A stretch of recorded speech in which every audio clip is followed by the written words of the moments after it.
He was a hottie. I've been in love with him since I was in the 6th grade. You know, I thought, this is my destiny. This is the person I'm supposed to be with. I never would have thought that anything bad could happen. You just think that it's a happily ever after. Everybody thinks that. It wasn't too long into our marriage where we realized that was not the case. I was still very independent in my behavior, sort of lived the way I lived as a single person. Alan was working for the church. He was very involved. Of course, we had 2 young children, so I had to stay home with them. So I kind of felt abandoned. I was looking for somebody to love me for me. Someone calls, and it's somebody that I'd, had a relationship with. One small talk led to more talk, and, that led to a meeting, and then it lasted for 14 months. I think it was just the darkness that I had never really gotten rid of, being sexually molested as a child. So I thought, from that point forward, this is what I'm supposed to be. I'm supposed to be a pleaser of men. Of course, that's messed up thinking, but that's what happens whenever, at an early age, something so detrimental happens in your life. It was just something that took hold, and I never could just jerk myself out of it. I never wanted to be truthful with myself as to who I was and what I'd become. So I would pray to God, I want out, but I don't know how to get out. And He kept opening doors, but those doors were always for me to tell the truth. And that was the one thing I never could do, because I thought, I don't want to hurt Alan. I had enough information that I was ready to confront her. I wanted Lisa to tell the truth. Finally, when she broke emotionally, when she told the truth, my first feeling was not anger, was not resentment, it was relief. All of a sudden, it was like the truth is out there. At that point, I was like, I don't want you here.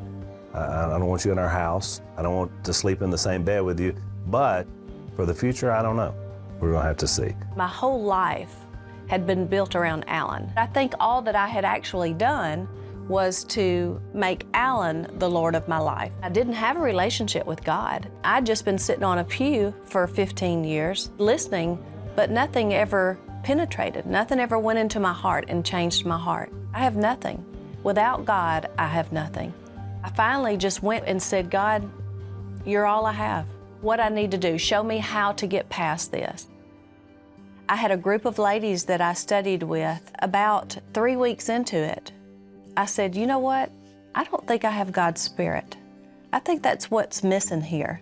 I read that the way for me to get God's Spirit was for me to be baptized. So me and that group of ladies went to a pool, and I was baptized.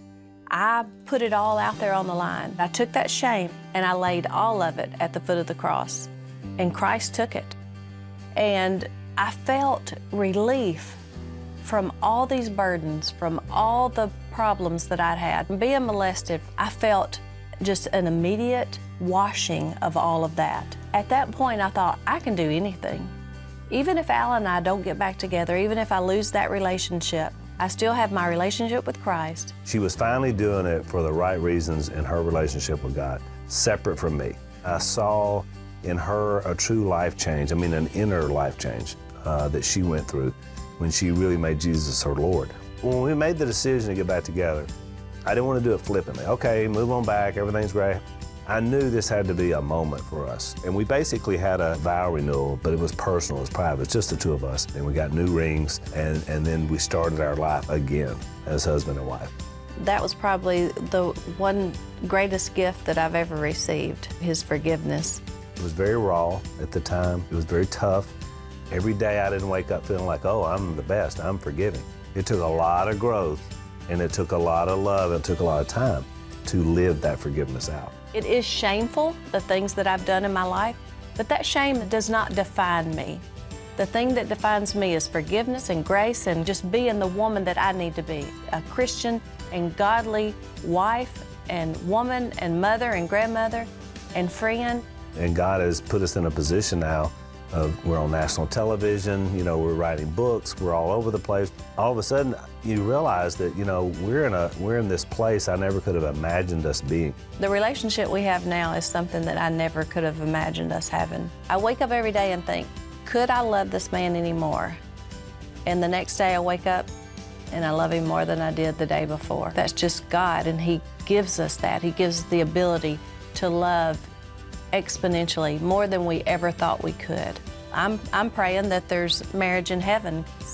I want to be married to him Jesus forever. said there wasn't, but she's still hoping that maybe he'll change his mind. I'm still asking God to change his She's mind. thinking maybe he'll change his mind by the time we get there. I don't know.